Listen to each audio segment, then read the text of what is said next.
going live now. We just went live. Everyone is here, and I'm just going to say a few remarks, and then we're going to get started. Does that sound good? Thumbs up? Okay. And here is the YouTube link in the sidebar. And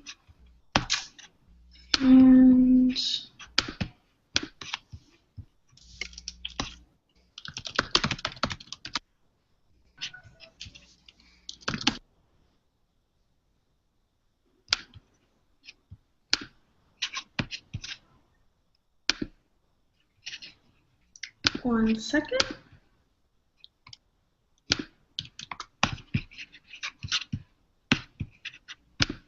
Okay.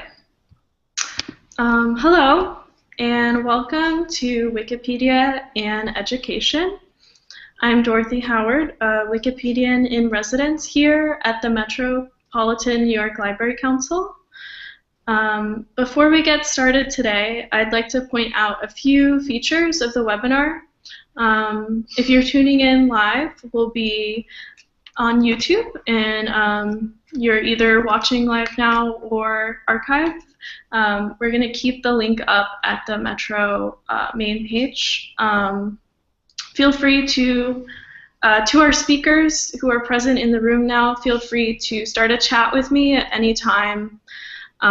If you have any administrative questions or technical issues, if you're tuning in, please refer those questions directly to our Twitter at MNLYC. That's our Twitter handle, and we have someone at the office here that will be responding to any technical questions. So the order of events today are, we're going to start with Alex Stinson of the Wikipedia Library Interns Project. Alex will give us an overview more broadly of what we call GLAM Wikipedia, Galleries, Libraries, Archives, Wikipedia. And I won't go into any more detail now because I'll leave that to Alex. And then we'll have Helene Blumenthal, Classroom Program Manager for the Wikipedia Education Foundation. And she'll also provide a summary of what the WPEP does and a little more information about how Wikipedia is being used currently in classrooms. And then we'll hear from Andrew Lee, Associate Professor of Journalism at the American University School of Communication, author of The Wikipedia Revolution, and designer of a recent course, Wikipedia and Public Knowledge, that he taught to undergrad journalism students. And lastly, we'll hear from Ann Matsucci. I'm hearing a little reverb. Can you give me a thumbs up if your audio is still okay in the room? Thumbs up? Okay. Ann Matsucci is an instructional technology librarian and associate professor at CUNY, the City University of New York LaGuardia College in Queens. So with no further ado, I'll turn things over to Alex Stinson to get started. Thank you. Hey, thank you, Dorothy. Great introduction, and I'm really excited to have this panel together because I think asking this question about libraries and education and Wikipedia is really, really important. So I'm going to switch over to my slides, so welcome. I'm Alex Stinson. I'm the project manager at the Wikipedia Library. It's a funded project with the Wikimedia Foundation. And we're really interested in getting access to paywalled and library materials to our Wikipedia editors. So that's, and I'll talk about that a little bit more later. You can always email me or tweet. I'm not on the Wiki Library Twitter, but it'll get to our team or me at SATADS. And then if you're interested in learning more about this program, I have a Google form. We'll come back to this at the end of the Prezi. And then the link up in the, whenever you see WP:/TWL/whatever, that, or just WP:, that's a term you can search on English Wikipedia to find out more. So without getting started, I'm going to talk a little bit about Wikipedia Library Interns. So this this whole conversation that Metro has been hosting, these series of Wikipedia-related webinars are on. Is asking this question, like, what are the best ways for libraries interested in Wikipedia to participate, to provide metrics that help decision makers see value of participating? How do we create opportunities for like low-cost organizational learning so that we can participate, right? And I think in general, when we talk about libraries and Wikipedia, it comes into kind of two different conversations. We're really going to focus on the education program today, but it also comes out of GlamWiki. So I'm going to spend a little time explaining those, just so we have some common terms to kind of work from. So GlamWiki is a concept, galleries, libraries, archives, and museums in Wikipedia. It's a collaborative kind of movement to involve more cultural heritage institutions in Wikipedia and in this powerful kind of communication of public knowledge, right? Wikipedia becomes that portal by which we access public knowledge with 8,000 views a minute on all of Wikipedia, right? That's a really powerful access point. And so it's really important that we have cultural heritage institutions which have a large chunk of the world's knowledge under their purview to be involved. And so the community has been actively kind of seeking out these arrangements since about 2007, 2008, when the German Federal Archive gave a huge donation of images. And I think Andrew Lee will probably talk about this a little bit more in his talk.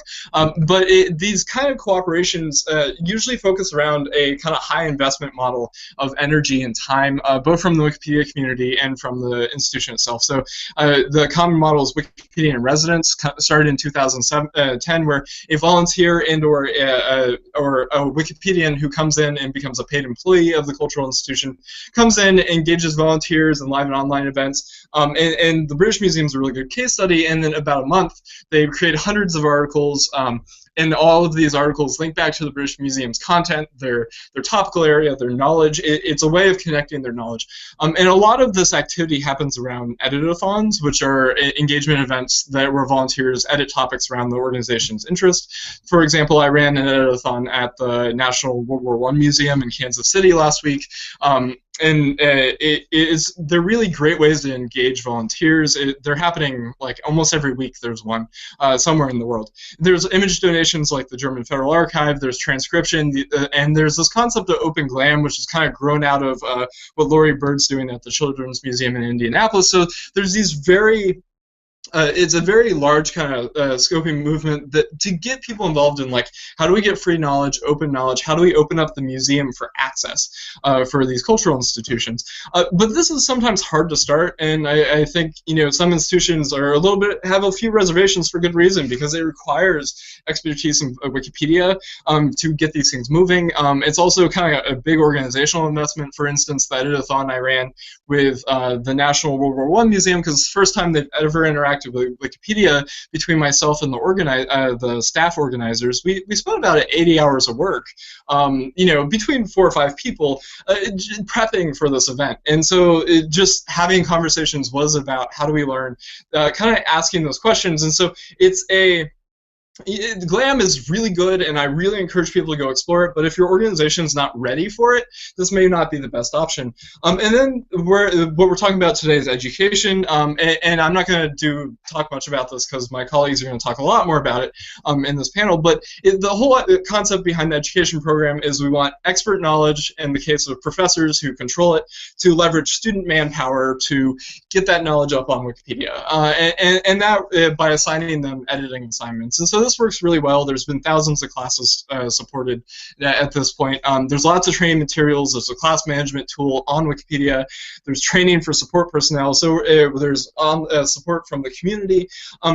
But this can be kind of a hard learning curve sometimes if your organization's not already looking at education things, because you're both learning Wikipedia, anticipating its applications to your organization, and requiring cooperation with a professor, which is another investment, and you're rotating your energies towards learning outcomes. And if you're not an educational institution, this might not be the easiest commitment. And not to say that these aren't the best commitments. I've run editing a class with a small museum that's on campus at Kansas State University near where I live, and it was very, very successful, and we've created one of the best resources on the web for John Stewart Curry.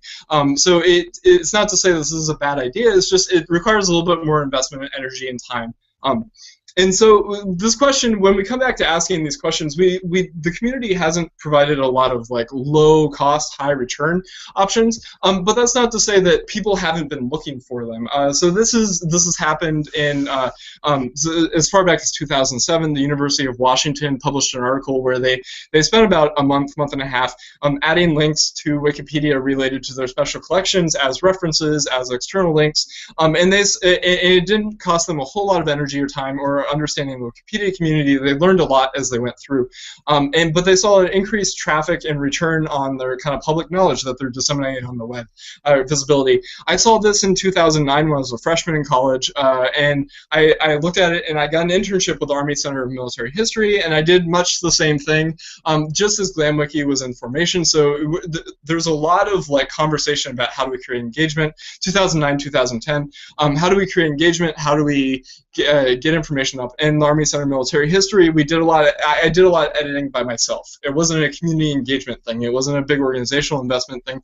And by doing it, I could provide metrics to people higher up in the organization, showing, hey, this is actually something that impacts us. Similarly, the Indianapolis Children's Museum has a museum apprentice program that they've edited Wikipedia with high schoolers. Most importantly, though, there's a case study that was just published in the last year by the University of Pittsburgh, where they hired two interns at their university library to edit Wikipedia and kind of profile stuff within their special collections, within their library, within their like knowledge focus onto Wikipedia, and it was very successful. They have really good documentation on both how they did the process and the document. And I had been doing something really similar around the same time with the William Blake Archive, which is a digital archive, and kind of asking that question, like, where do we get metrics? How do we persuade people? And what they both found at Pittsburgh and in the Blake Archive is that we had a case study that's there's a little bit of work that shows this positive relationship between Wikipedia and the cultural institution. We were able to convince higher up people to start making decisions based on that. So in the William Blake Archive, they are starting to make editorial decisions around Blake material. William Blake, the poet, and his visual material, they're starting to make choices about how they represent that based on the knowledge that they need to interact with Wikipedia. It hasn't been quick, but that initial investment of time that I put in and gave them a case study of the kind of interrelationship made it much more relevant. And then there's Wikipedia Visiting Scholars Program, which I'm going to talk about in a few more minutes. And so all of these ideas are great, but there's no central documentation on in community facilitated space for people to learn from it. And so that's what we've created at the Wikipedia Library, is a Wikipedia Library interns kind of series of documentation pages. And the idea is it's to take student workers or interns or staff or in the library archive who has some devoted time that think of it kind of like an intern activity. Like, you know, I'm learning how to do something and I'm going to make mistakes and I'm going to do it, but I'm still going to invest that energy and figure out how it works. To learn Wikipedia and then learn how it relates to their GLAM in a very focused, very like we don't need to involve too many other people way. And it follows the model very similar to the Pittsburgh case study, where they have students working with a supervisor to deliberately highlight the best things in their special collections on Wikipedia, create that link between the public. When they show up on Wikipedia, they recognize where the knowledge is in the Pittsburgh special collections and library. And so that's been a big part of what that's kind of a big model of where my the documentation from our program is coming from. And importantly, though, we add a new layer, and this comes from the lessons learned from the education program. We're leveraging that online class management tool to have all the interns in one place and give them support from online ambassadors. So you have a few Wikipedia community contributors that can kind of keep an eye out on these interns who are kind of self-teaching themselves and adding edits and changing things on Wikipedia, but then are kind of able to, you know, step in if there's something that, because Wikipedia is a very big community with over 30,000 volunteers on English Wikipedia. They're really active, so it's easy to like make a mistake or not quite understand how the community works, and that's what they're there for. And it's designed around a one-semester curriculum, so it's really about students and student learning outcomes. I'm imagining between about 100 and 200, 250 hours of the student kind of doing or less or more, and I'll talk about one of our examples later who's done less. Self-guided, kind of with help from the supervisor in identifying like what can go on Wikipedia.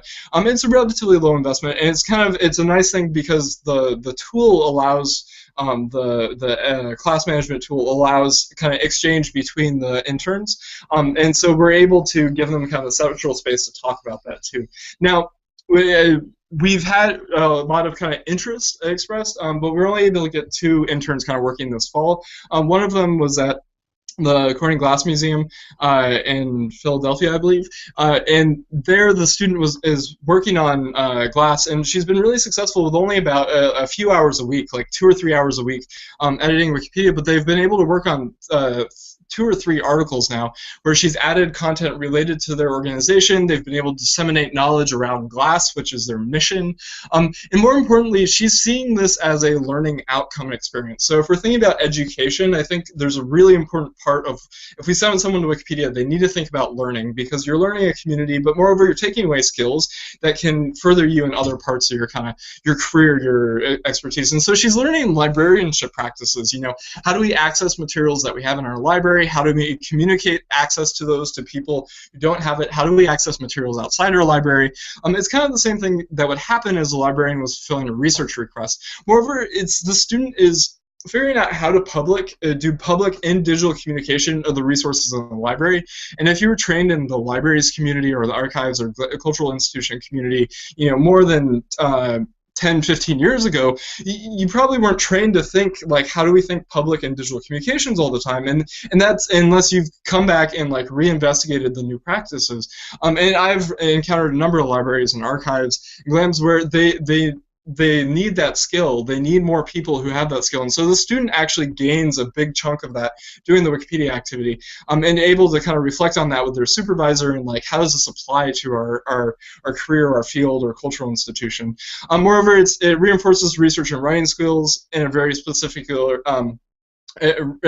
way, importantly because it's a knowledge-based community of practice. So if we think about Wikipedia as a distinct space to write and share knowledge, it's really good for students to be able to be flexible. Like, I can work in different communities. More importantly, it allows for the organizational outcomes that were those questions at the beginning of my presentation. Like, it allows that organization to learn what Wikipedia means, learn what it means to create a relationship between a cultural institution and Wikipedia, get a sense of like what could come out of the GlamWiki cooperation. Moreover, you learn how to report metrics, signifying the relationship between Wikipedia, traffic, volunteer engagement, all these different parts that kind of come and help decision makers say, yes, this is important. And then help you figure out where to contribute knowledge to Wikipedia, because a lot of organizations don't quite realize where their information would be useful yet.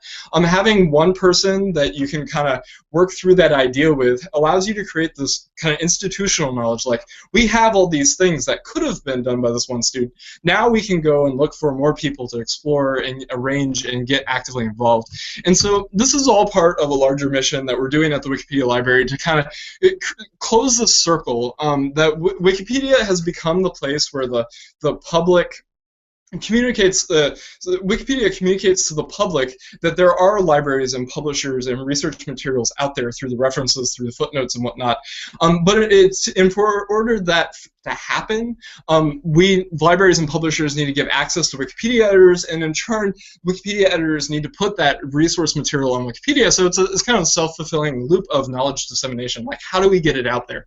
And so the biggest part of the Wikipedia Libraries program is this publisher donation program, where we're asking publishers with paywalled resources donate free accounts for Wikipedia editors to do this. But we're also thinking about how do we close the loop with libraries and other library open access materials through some of our other programs too. So we're thinking about, like, once there's a reference on Wikipedia, how do people know to look for it in a library? And that's where we're partnering up with OCLC to develop a tool, and we're developing a Wikipedia Visiting Scholars program where Wikipedians get access access to university libraries. And more generally, we're just really interested in supporting this open knowledge, open access kind of activity. And so thinking about libraries and library interns as part of an active kind of, this is a momentum thing, and we're building a lot of momentum to create this open access. So that's the library interns program. I'd be very much interested in asking questions. There's a lot more information, a lot more summary of like case studies and best practices at wp:/i. If you search that in English Wikipedia, you will come to our information page. Also, you can send me an email, find me on Twitter, or check out that Google form. It would be a great place to kind of capture your information so I can come back and contact you. And we're looking for about 10 to 15 interns, hopefully next semester, to kind of expand the program, make sure our documentation is working on a larger scale. So if there are any other questions, I think I'll hand it back to you, Dorothy. Thank you for giving me this opportunity. Great. Thank you so much, Alex. I'm actually going to hold off on any questions until we get through everyone. So we're just going to go straight next to Helene Blumenthal. As I said, Helene is the Classroom Program Manager for the Wikipedia Education Program, and she'll tell you what that is in a second. All right, thanks. All right, thank you, Dorothy, and thank you, Alex, and thank you, Tan and Andrew. I'm really excited to be on this panel with you all today. So as Dorothy said, I'm the Classroom Program Manager at the Wiki Education Foundation. So I'm going to talk to you guys today about the Wiki Education Foundation, and in particular about the Wiki Education Program, or the Classroom Program. So in a nutshell, as an organization, what we do is we support instructors at colleges and universities in the US and Canada who want to have their students edit Wikipedia as part of their courses.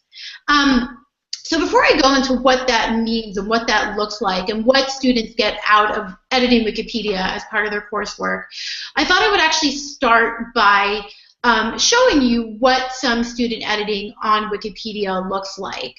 So I'm going to show you 2 articles that students have edited as part of the Wiki Education Program. So the first one is actually from this current fall 2014 term. It was an article created from scratch by a student at Washington University in St. Louis for a course in behavioral ecology. And so this article, what I want to highlight about this article is that it's extremely well developed, well written, and probably most importantly of all, well sourced. This article in particular, it's I'm not going to try to pronounce the name. It's about a species of wasp. So rather than mangle it, you guys can see it. But this article was so good that it actually made it to Wikipedia's Did You Know section, which is a section on the main page of Wikipedia that highlights good work that's been added to Wikipedia within the last 7 days. And while this was on the Did You Know section of Wikipedia, for 6 hours there, it got many more views than it would have otherwise. So now I'm going to move on to another article, though. So a lot of our students are actually not necessarily creating articles from scratch, but they're editing pre-existing articles that maybe are not very well developed. So this article is the article on infant mortality. And students edited this article in the fall 2012 term for a course at Rice University. And what you're seeing here is the article before and after student editing.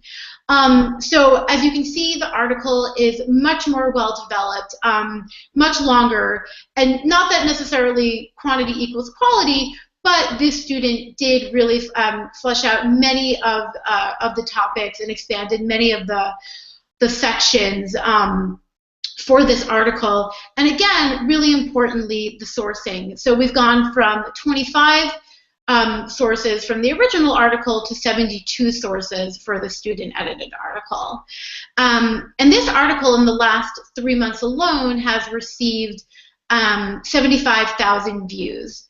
So our students are really contributing information about important topics such as infant mortality that are high traffic articles that are being viewed by a wide public.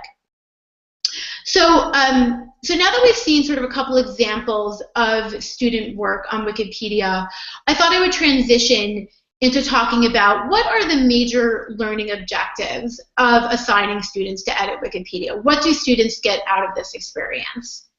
So I'm going to talk about 5 sort of broad goals that I think instructors have when they assign their students to edit Wikipedia. And so the first one is media and information literacy, and I think this one will be particularly important to the audience here today. So students are consuming and producing a lot of information, but whether they can discern if that information is reliable or not is another story. So when students start to edit Wikipedia, they really begin to discern what types of information is reliable and which is not.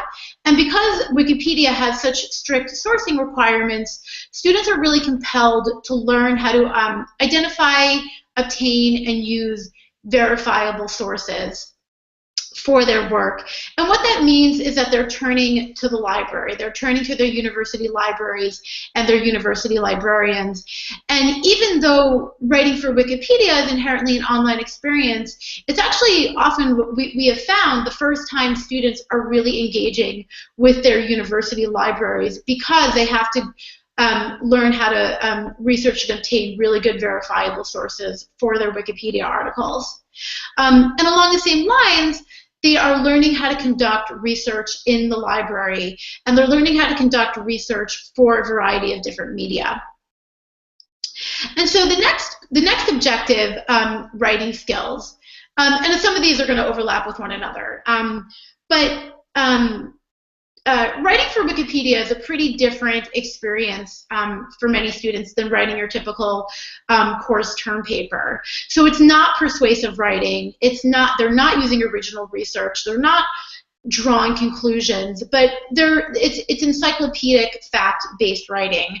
And this is often a pretty new experience for students. So what writing for Wikipedia does is it really diversifies the types of writing that students are exposed to.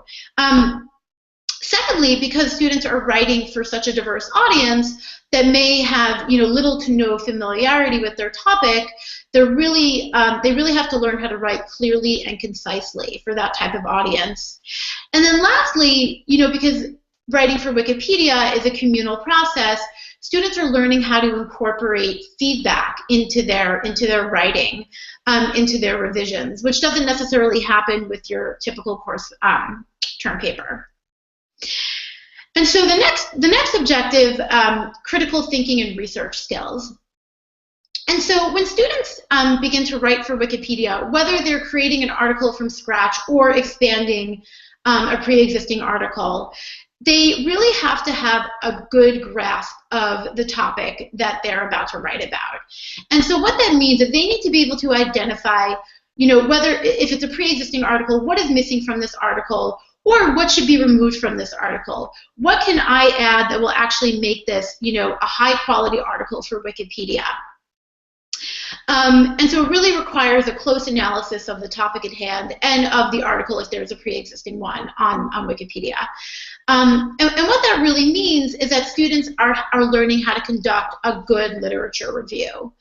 So again, they're back in the libraries, and this is a skill that they can take to future courses and any future scholarly work. So the next objective is collaboration. So as I said, editing Wikipedia is inherently a communal process. So not only are students learning how to receive feedback and then incorporate it into their work, but they're also learning how to give feedback. Most students who participate in a Wikipedia assignment are also commenting on their peers' work. And then, of course, they're engaging with the Wikipedia editing community. So they're really learning how to work collaboratively to produce high-quality work. And what this also ends up doing is it often induces a much greater sense of accountability for the students in the work that they're producing. And so the last objective is our technical and communication skills. And I think Alex sort of talked about this some as well. So, when students begin to learn how to edit on Wikipedia, they're learning the basics of wiki markup, so that, the technical language necessary to edit Wikipedia. And this is becoming, this is a really good skill for students to have as they go forward in their professional lives, as more and more companies and organizations are using things like Office wikis. So it's just going to be a really good skill for them to have. And then just more generally, being able to communicate and work collaboratively to produce work, and especially in an online environment, is another skill that students can really take with them for their future professional or academic lives. So those are sort of the 5, major objectives that we have seen for students engaged in a Wikipedia assignment. So now that I've sort of gone through those, I wanted to focus it a little more today for this audience. So where do libraries and librarians fit into this picture? And so, as I've said before, as I said already, libraries and librarians really play a critical role, a central role in the running of a Wikipedia assignment. Because of our common mission, especially for media literacy, librarians since the beginning have been some of the biggest advocates of the Wiki education program. And what that means is that they are often at universities the on-the-ground support for running a Wikipedia assignment. So they're not only reaching out to professors and students, but professors and students are really reaching out to them for help throughout the term. So they're going to they're going to librarians for how do I obtain good verifiable sources, and even what is a good article to edit or to create on Wikipedia that will have enough, verifiable sources to make this a good, worthwhile topic. So running Wikipedia assignments on campuses really provides an opportunity for professors, students, and librarians to interact on a much greater level than often your typical course term paper offers.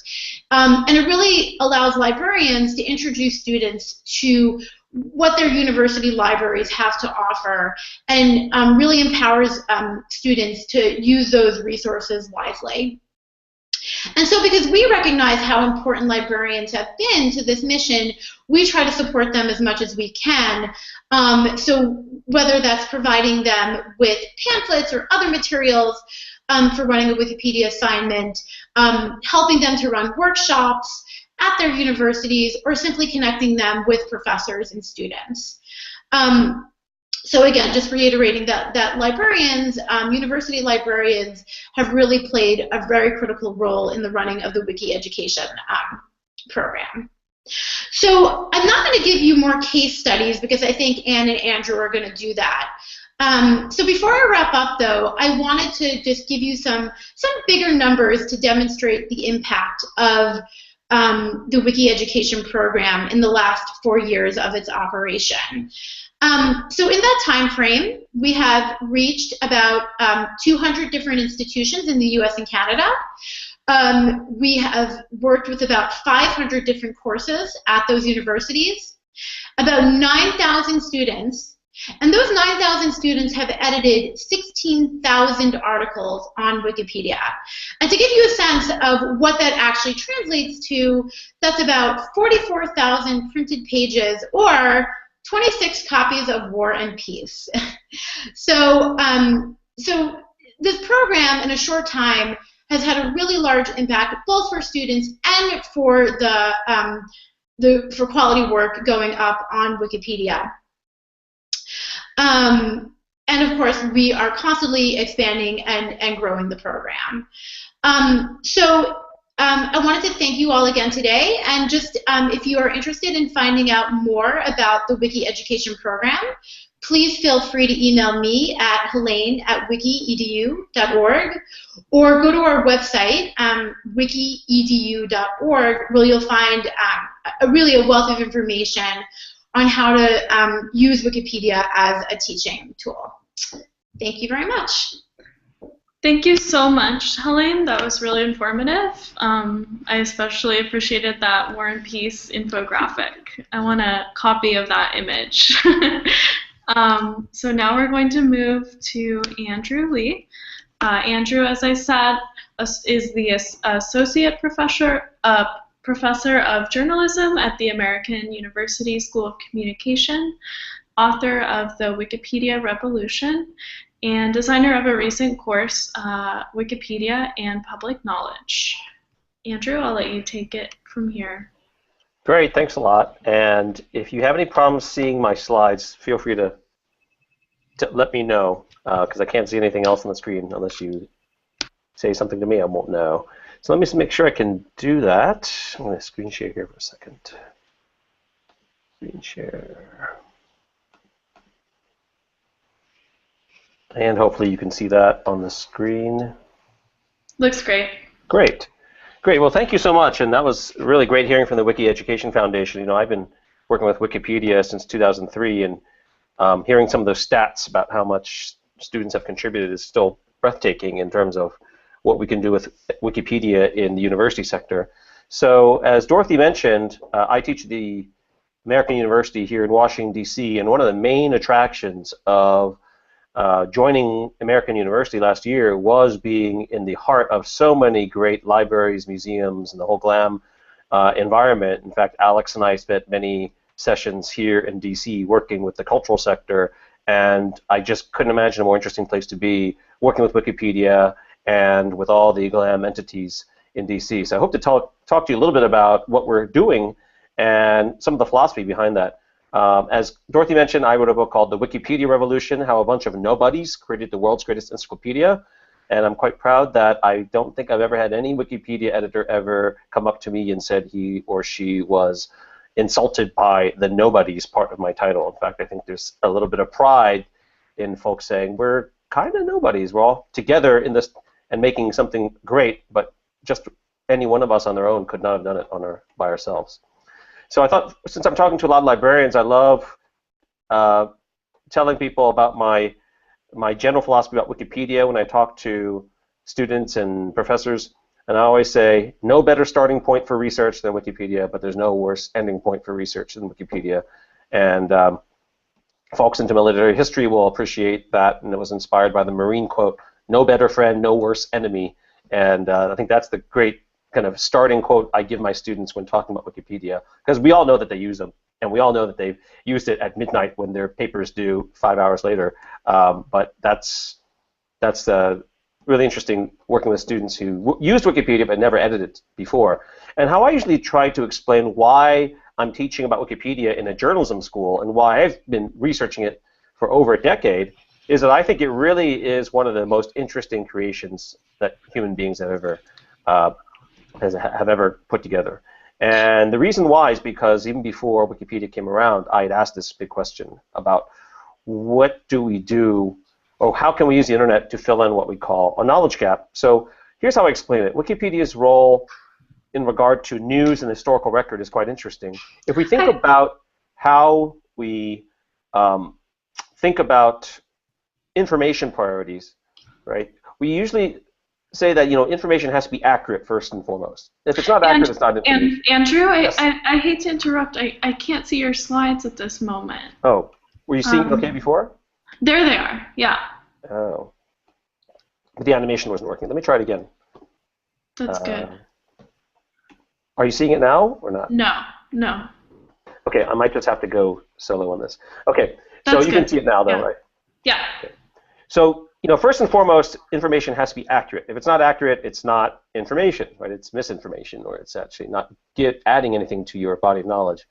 And then what happens is we very quickly choose one of two things, right? We either choose for information to be acquired fast, or we wait and we get information with more depth. And what we teach in journalism is prioritizing speed above anything else, right? That if information is not fast, it's not news, it's not journalism, it's something that is written much later on in duration and time. So what we consider journalism is basically prioritizing speed and accuracy above depth. So we see things like live news reporting or spot news reporting or investigative reporting, but they all kind of work on a timeline, right? We don't have 5 years to work on a story. We have 5 hours or 5 days to work on a story. And on the other side of things, if you don't care as much about how fast things are created, that is generally what we see in the other side of the spectrum here, which is what we see with museums, books, scholarly research. I was helping out with a museum exhibit recently, and I was shocked that their time frame is 4 years to develop a museum exhibit from beginning to end, which for a journalist is just crazy slow. So I was quite interested to see their work process, but we basically see that folks working in heritage institutions and the cultural sector tend to think on a longer time frame. And what we had before we had Wikipedia was what I would call a knowledge gap, right? And a knowledge gap is basically anything that is too old to be rehashed in the news and too new to be in the history books. So before Wikipedia was around, this was a lot of stuff that fell in the cracks. That not every newspaper article was going to rehash the history of the Israel-Palestine conflict or was going to go over the history of the Vietnam War. But on the other hand, the history books, back in the 60s and 70s were not being written that fast, and the encyclopedias weren't being updated like Wikipedia. So we actually might not understand a whole topic until it made it in a year later into the books. So the great thing about Wikipedia is that we finally have a solution to this. And this is my favorite quote about trying to understand the news without Wikipedia.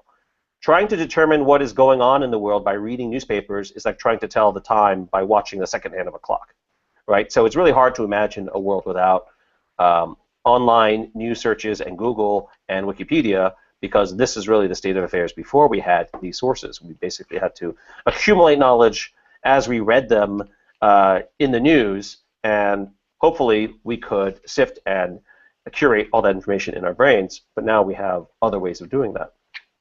So Wikipedia changes everything, right? So what does Wikipedia do? It basically moves from being not just a fast way to tell the news, just a fast way to get information down on a website, but it actually allows us to actually move over to be more deep. And what we saw in 2005 from its early days in 2001 is that Wikipedia was not just an encyclopedia with 10,000 or 15,000 articles. It had 60,000 or 100,000 articles, quickly outnumbering Britannica. And now we see that Wikipedia has moved down here into the more accurate realm, and we actually see that Wikipedia is this kind of balance between speed, depth, and accuracy that fills in this knowledge gap between what we see as news and history. So understanding that, I said, why don't we make a class that tries to explore this whole new area that Wikipedia fills in? So although this class called Wikipedia and Public Knowledge was being taught out of the journalism school, the main goal of this class was to go in and collaborate with heritage institutions in DC and find out how they were working with Wikipedia, or how they could work with Wikipedia in a way that made their mission more current and more immediate to the outside world. And that was the idea of this class. So I thought I jumped down very quickly to some of the more interesting things that Wikipedia has inspired in the same way. So if anyone here is familiar with a news operation called Vox.com, these are a bunch of folks who split off from the Washington Post, and this is one of the headlines when they launched their company. Ezra Klein's Vox seeks Google juice with a newsier Wikipedia, and this is a site at Vox.com that tries to get people not just to come to the site for the news, but to stay for what they call the explainers, or the context, or the background reading. Because what news organizations have found is that people would go to their sites for the news, but they'd quickly bounce out of there and go to Wikipedia to find out all the context or the historical context around content. And they said, well, why don't people stay at our site and do that? So you're seeing a lot of interesting experiments now with folks taking a Wikipedia-like approach to make content that allows people to stick around. So for example, if you look at Vox.com, they now have what they call explainers about network neutrality or some of these more contemporary topics out there. And you can see that they structure this in what we call like an FAQ, right? A frequently asked questions format here. But they're trying to be encyclopedic content in the news sector, which is really quite a new thing for them to try to do. And it's interesting to see folks experiment in that area. Another thing that librarians might be aware of is that Wikipedia is increasingly embracing the idea of structured data or semantic content. So you can see things like this being done, which is something like Wikidata, right? So Wikidata is a way to take the content in Wikipedia and put it into structured formats. And what can you do once you have numbers in an article, not just being numbers, but actually being in a database? You can actually do cool things like this, like Histropedia. You can actually go in and say, show me all the monarchy, the articles on the monarchy in England from like 1850 to 1950, and you can see, boom, right away it can generate this from the semantic data that is in Wikidata. So these are some of the interesting things you can do in Wikipedia now with some of the advances that are out there. So let me show you what we did with this class using some of this as context. So first thing you should know, as Alex might have mentioned before, the 2010 was really the landmark year for Wikipedia and the GLAM sector, when there was the first Wikipedian in residence at the British Museum, and Liam Wyatt, I believe, was for 6 weeks, was invited to work with the curators and to basically be a kind of a bi-directional exchange of information between the Wikipedia community and the curator community, and he helped increase the quality of articles in Wikipedia and teach curators about the culture of Wikipedia. Fast forward to today, and now we actually have in the United States a paid federal employee who is the Wikipedian in residence at the U.S. National Archives. So Dominic McDevitt-Park is a multimedia specialist, but he's actually the Wikipedian in residence in charge of finding ways for the National Archives and its public domain content to find a home in Wikipedia and for the cultures to learn from each other. So a lot of this was done in collaboration, or my class planning was done in collaboration with Dominic, with the Wikimedia DC chapter.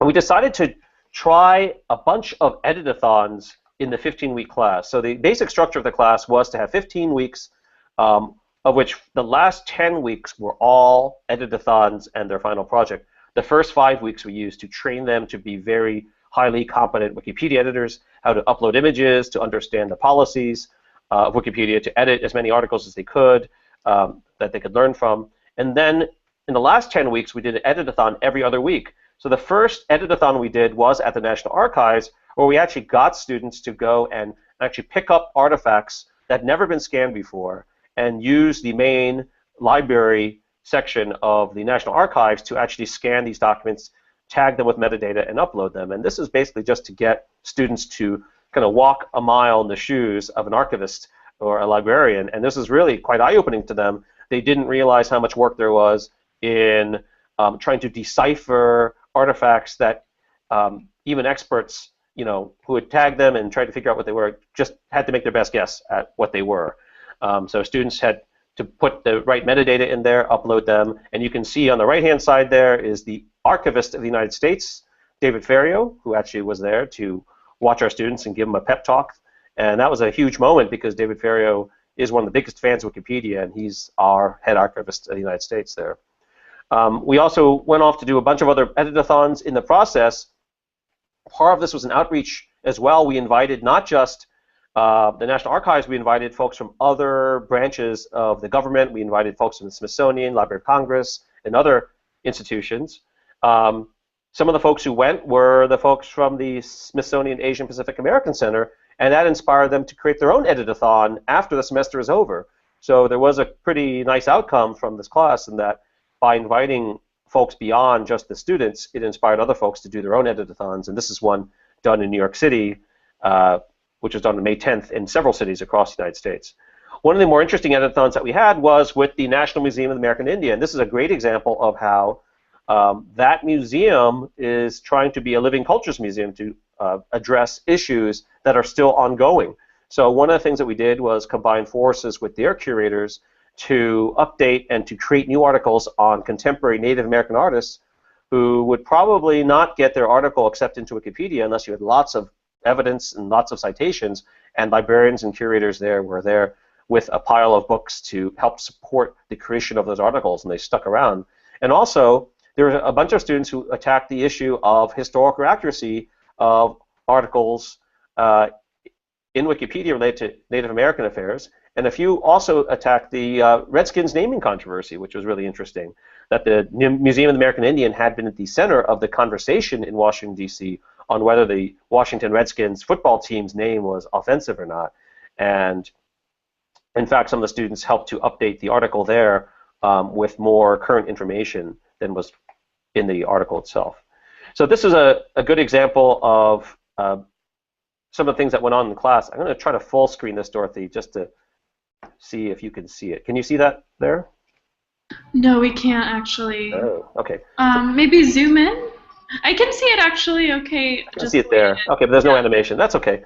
But the cool thing about the class was that it was written up by the New York Times in their museums section in March of 2014, and they actually talked to some of my students, and some of them had to go through some growing pains in learning Wikipedia because with 4.5 million articles, they were up against some of the editors in Wikipedia who were in the middle of deleting a whole bunch of articles, and some of my students had to go head-to-head with some of these administrators and editors who were trying to delete articles they had just created. So you can see here in the New York Times piece, one of my students said, moments after my article went live, it was nominated for speedy deletion. So part of this was getting students to understand the culture of Wikipedia and to increase the quality of their articles and put enough citations so that they stuck around.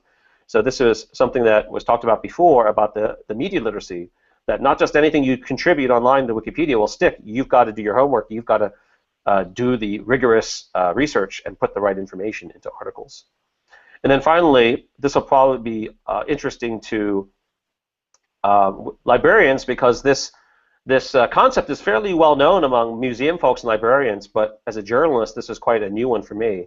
And this idea that museums and libraries have been trying to position themselves as the third place, right, where community comes together, where you can have civic engagement at these third places.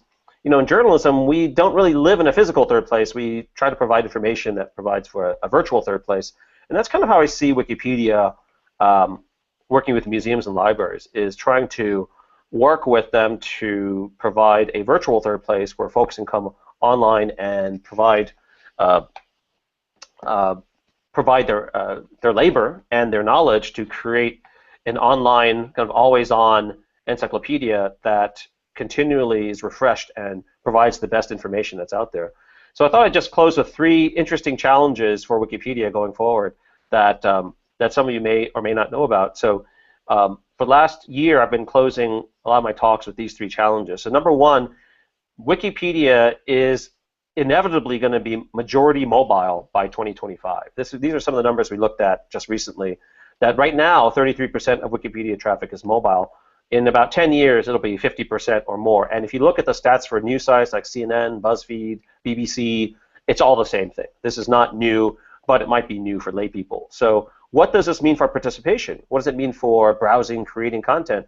We're already having a challenge in Wikipedia over the last 7 years of getting enough people to edit Wikipedia. What happens when the keyboard or the physical keyboard is now more rare in 10 years than it is today? It's hard to imagine editing Wikipedia in a meaningful way without a physical keyboard. So that's a big challenge going forward in terms of how do we maintain this community without, or with more mobile users. It might be that we're asking for a different type of participation. Number 2 is a project I'm also involved with. Is when's the last time you saw video in Wikipedia? Why don't we have more advanced multimedia? And that's another thing I'm using Wikipedia for, is to teach journalism students to shoot video and upload video to Wikipedia so they can create video, mini documentaries to help illustrate contents, the contents of Wikipedia. Then lastly, this is the long-term prognosis for Wikipedia. Are online communities sustainable? Now that Wikipedia is entering its 14th year of existence, can you think of an online community that's healthy today that existed 14 years ago? It's very hard to think of one. So the history of online communities does not bode well for anyone living past their teenage years in terms of having a sustainable online community. And that's why I think there needs to be a lot more research into how to get new generations of people to be participants in Wikipedia. And I think using them in the classroom is absolutely one of the most crucial ways to get new generations of contributors. Unfortunately, almost all of the surveys done after Wikipedia is used in the classroom and after editathons show that there's a very, very low yield. And I think the Wiki Education Foundation can come up with better numbers than I can. But for editathons, I think it's in the sub 1% yield range. which is not a very good return on investment. So we need a lot more experimentation in this area of how do you get new generations of contributors and how do you ignite that spark to be a dedicated Wikipedia editor, because with 4.5 million articles, there's not as much new work to be done in Wikipedia, and that's something that is a challenge for the Wikipedia community to engage new sets of editors. So I welcome any questions we have at the end, but that's a quick overview. Thank you so much, Andrew. Really intrigued by some of your closing thoughts and remarks I hope to follow up with. It looks like we're at, the time is 3:07 EST, so we're just going to run over. I know I said 3:15 was our closing time, but I want to give Anne a chance to talk. And we'll have a few questions after that, so stick with us if you're tuning in live. Thank you. Anne, we'll take it to you. Anne Matsuuchi is an instructional technology librarian and associate professor at CUNY, the City University of New York, LaGuardia College in Queens, and she'll tell you a little bit about her work with the education program. Anne? Okay, thank you. I'm going to try and get my slides on the screen. And I'm going to try and breeze through this as quickly as possible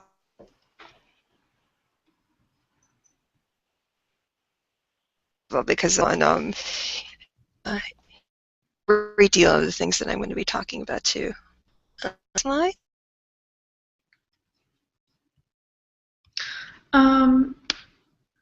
So your sound is cutting a little bit. Maybe we'll see if it catches up. I don't see your slides at the moment.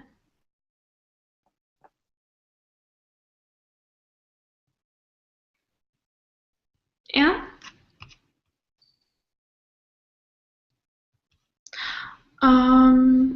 Okay, well, let's just wait a little bit longer. I'm sure Anne is an instructional technologist, so she probably has all of the troubleshooting tips up her sleeve you can imagine. I know Google Hangout is not always the easiest, so we'll just wait. And in the meantime, I wonder if we have, do you have any questions for each other? I was interested in a few things maybe I can follow up with. Andrew, I had no idea 33% of Wikipedia traffic was mobile. That's fascinating. And I heard a lot of stats today I actually didn't really know. Yeah, that was at the recent Wikimania conference, and that was one of the challenges at the hackathon at the beginning, saying, you know, if we're 33% going to 50%, what does it mean for the user experience, and what does it mean for engaging new editors? And I don't think anyone had a good answer for that. Yeah, I mean, I know personally I've tried using the mobile editor, and it's quite, it's actually quite difficult already for me to type on my phone. Like, I'm a little bit of a slow texter, so I think, yeah, it's an interesting problem. Have you edited on the go yourself before? I choose not to. I find even editing on my 15-inch laptop a pain with citations and references. So, Alex, you're about to say something? Well, I do edit occasionally on my phone, but it's always typos. It's never like, content building. It's small fixes. But this mobile editing also has a lot of implications for like our representation of knowledges as well, right? So if we think of most Global South users are entering and encountering Wikipedia via their cell phones, it has some really kind of startling implications on our effort for some human knowledge, and especially when we start thinking about like cultural institutions, right? If we want both for accessing cultural institutions in the North, but also recognizing that like the internet users, what's relevant for cultural institutions in other areas might be more mobile engagement, and unless our tools are up to speed, we develop them and practice them where there's established communities. Oh, hey, Anne, you're back. It looks like we have two Anns now, and one of them is the live Ann. So we're gonna go with that. I don't hear your audio.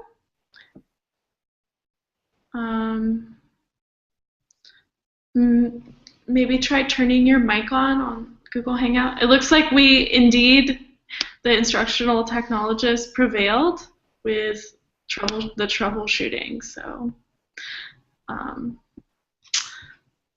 and We're down to one N, which is good. okay, sound.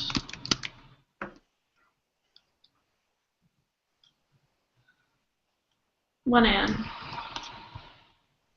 But no audio. Mic.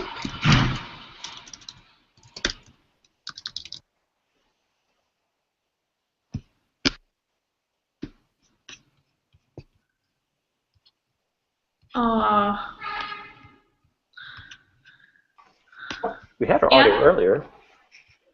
Yeah. Well, let's see.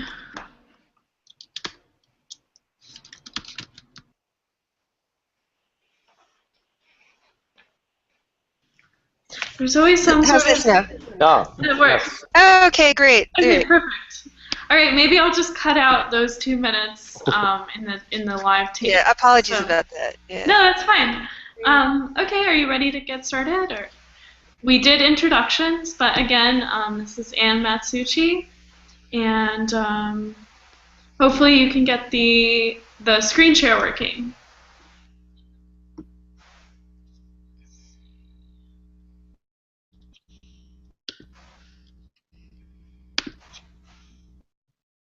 Ann? Yes, yeah. Okay.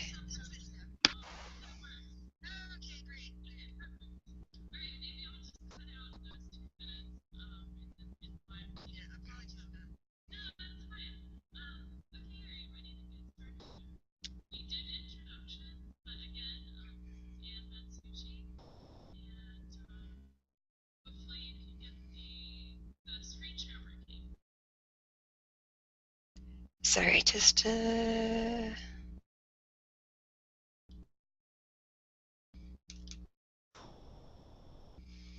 yeah.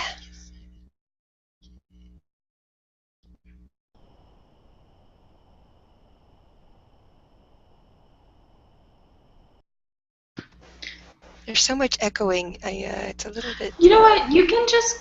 I know that I hear sort of a bass level noise, and it sounds like it's almost like a loose wire. How's that?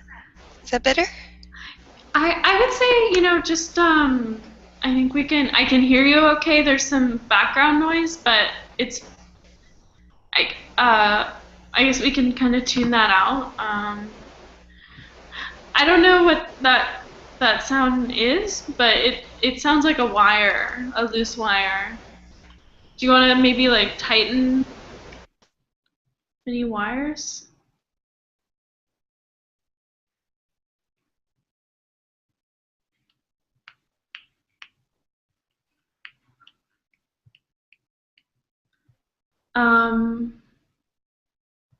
Okay, I don't hear that echo anymore. Is that better? That's much better, yeah. Okay, great, great. Yeah. Okay.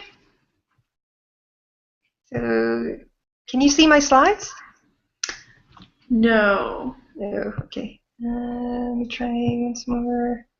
So it's the green app button? Yeah.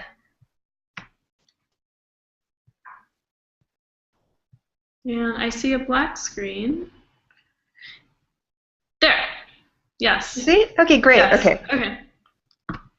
Sorry about it. So Okay, again, I'm just saying I'm not going to talk too much about the education program because Helene did such a great job. Also, Alex and Helene also talked about learning objectives.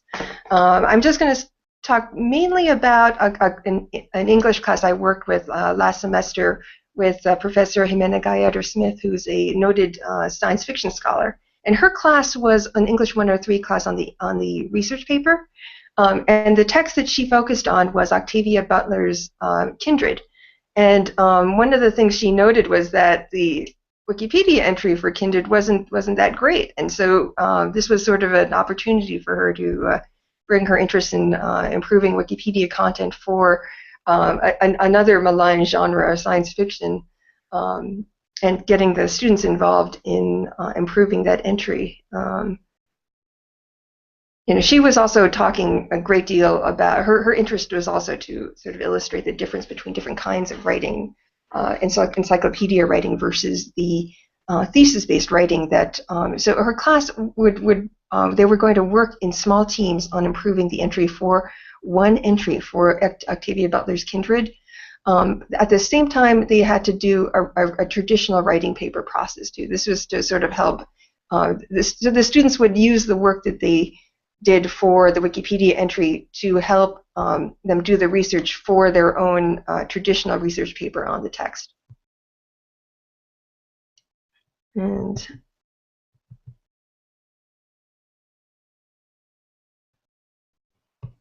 the students at first were, of course, and I think in my experience with many other classes at CUNY in different subject areas that are doing varying levels of Wikipedia assignments, they're always greatly surprised at that their professor is not only allowing them to look at Wikipedia, but to actually start writing for it.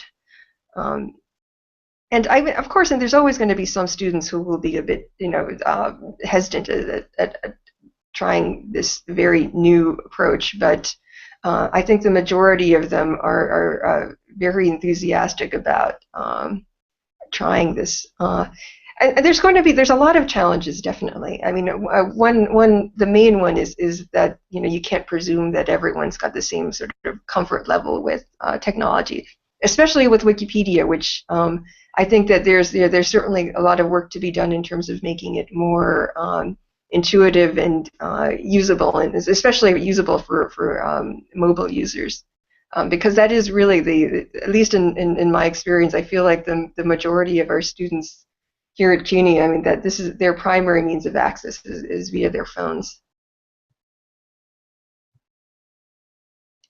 And there's many justifications for embarking on this kind of project in a classroom. I think that, and this is harkening back to what Alex was talking about, open access too, about that sharing. This also really made it more evident to the students that the content that they had access to, that they've got privileged access to scholarly journals in library databases, as well as the books and both print and ebooks in our collections. That all that material was not full text Googleable, and this was part of the sort of the reason for what they're doing is to allow another means of access to this content in the databases. Also, that the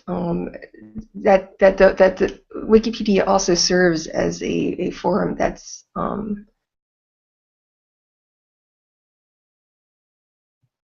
that's not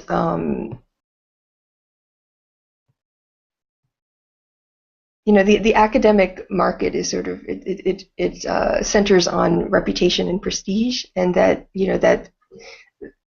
these contributions would be not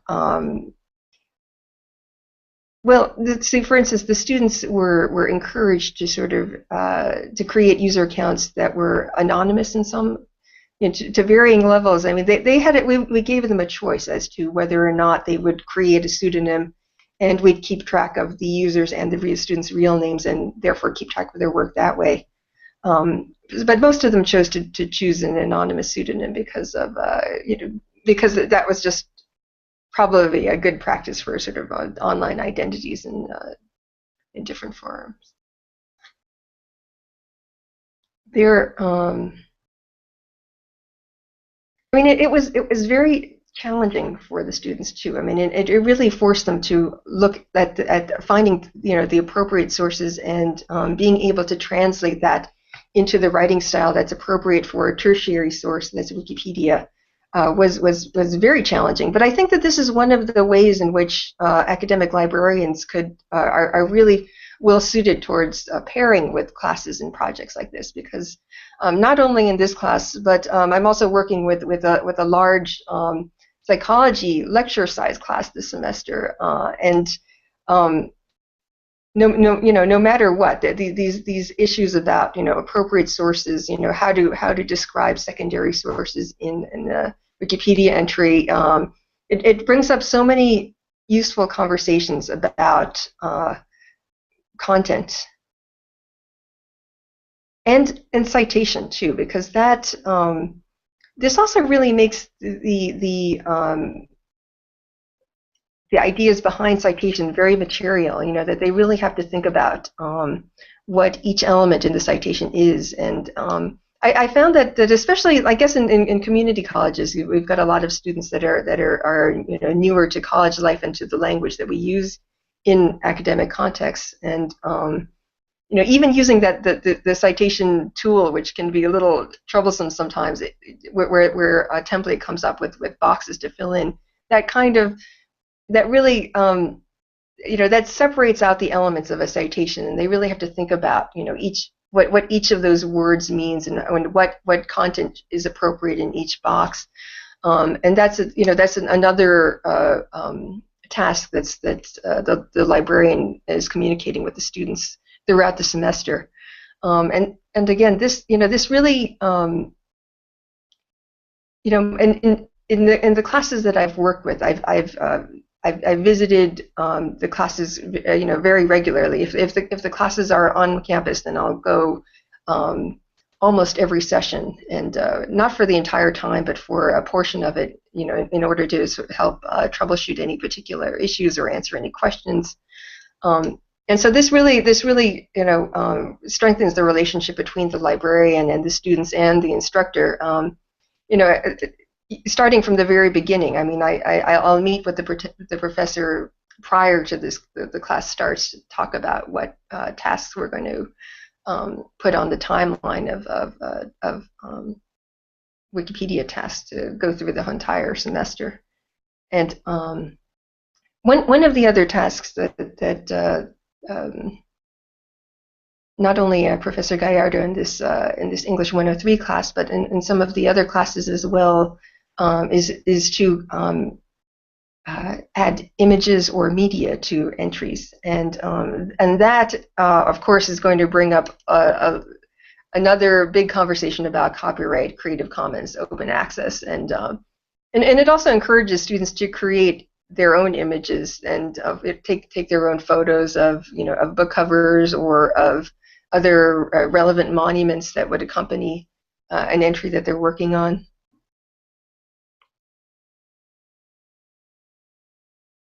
And there's also lots of opportunities for good feedback throughout the semester. Like Professor Gallardo, who goes by Dr. X as her moniker, she created custom badges for students that they really sort of enjoyed receiving on their user pages. Just to quickly go, again, this is the entry for Octavia Butler's Kindred. It was very, very much a stub of an entry at the start. And before the class started, it was a little bit better, but there was still some areas which needed some expansion. And at the end of the class, so the students, again, they broke up into groups and they built up all of these areas based on different themes in the work. Again, the students, they had not that they didn't have any critiques, but most of their comments were extraordinarily enthusiastic. And I just ran into one of the students from this class last week, and he's interested in attending future edit-a-thons. And also, these students from this particular class, we invited them to do a little presentation talking about their experience at the Wiki conference in May 2014.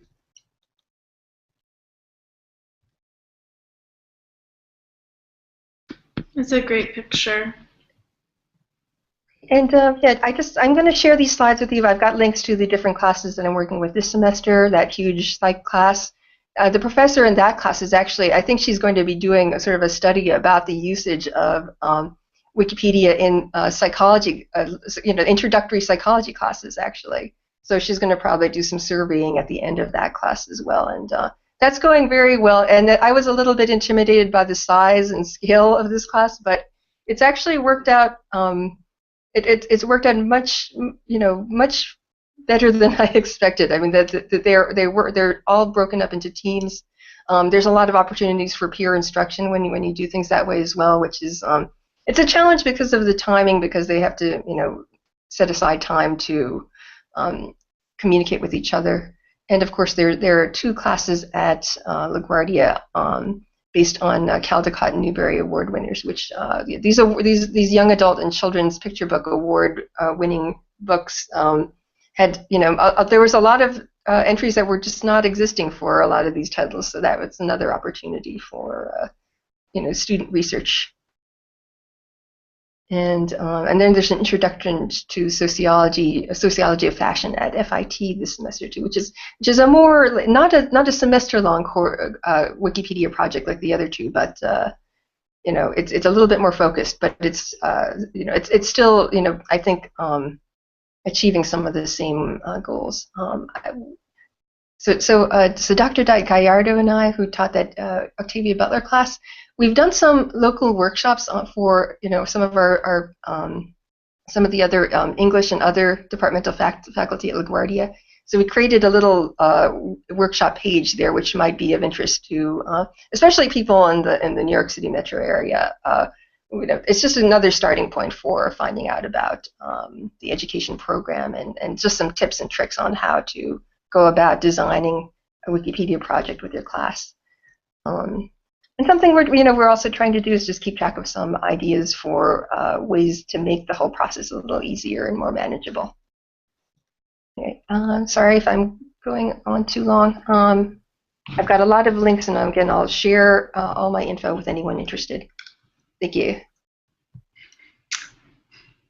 Great. Well, it's around 3:30, so instead of going into a long question time, I think might just be good to have each one of our speakers give one way people could get more involved in the Wikipedia and education movement or project.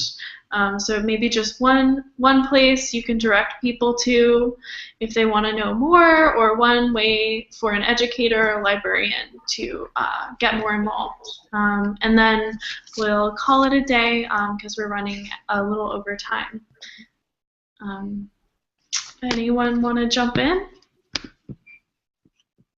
Well, Andrew made the comment that there doesn't seem to be a lot of new places on Wikipedia for people to contribute, but anytime you ask an expert to talk about Wikipedia, they recognize those gaps. So I think even if you don't have control of a classroom, perhaps looking to experts and saying, like, I've heard about this thing, this Wikipedia education, do you see gaps on Wikipedia? And more likely than not, they're going to say yes. And it kind of finding out ways to either get like interns or get the expert or get their students involved is really like just finding the gaps and telling people that they can do something about it is a big first step to actually doing something about that. So it's my little piece of advice. Helene? And yeah, just to follow that up, yeah, absolutely. So there are no shortage of content gaps on Wikipedia, especially having to do with issues of gender and the like.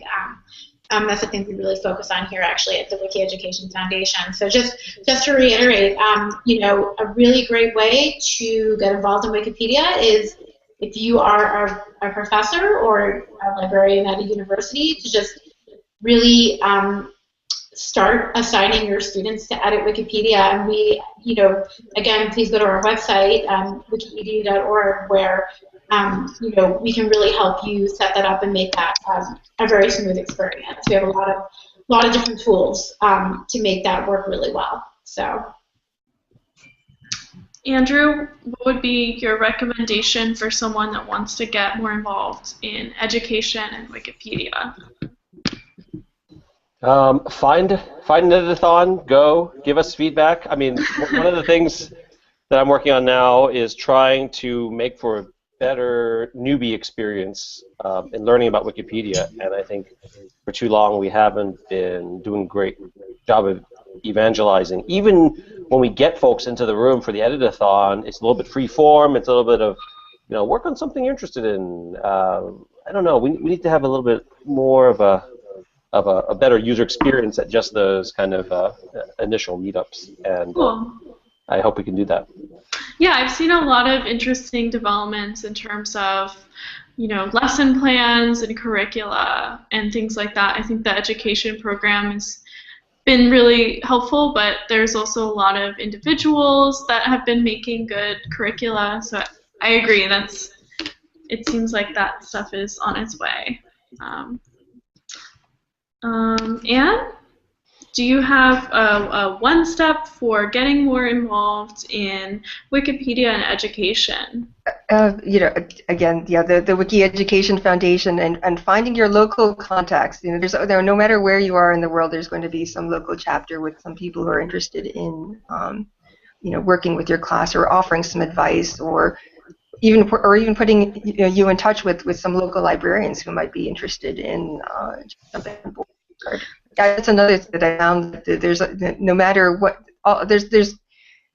there will be some resistance, but there will also be some Wikipedian librarians out there that could certainly be a valuable resource. Great, thanks. And I agree. I think one thing people don't realize is that there are Wikipedians all over the world, and a lot of them are already doing outreach and events and are there to consult you and help people get started. So in New York, you can email me or Anne. Alex is at Kansas State University. So in that area, Andrew in DC, and Helene, remind me, San Francisco? San Francisco, yes. San Francisco, but we are few of many. So for regional contacts, you can find those on the GLAM Wiki website, on the education program website, and all around. Thank you so much to our guests for coming. We had a question from Twitter about the slides, and so I'll be emailing all of you. If you'd like to put your slides up, we can send those out to the viewers for today, and we'll be in touch. Thank you. Okay, thanks everybody. Thanks. Thank you. Thanks so much. Okay, I'm stopping.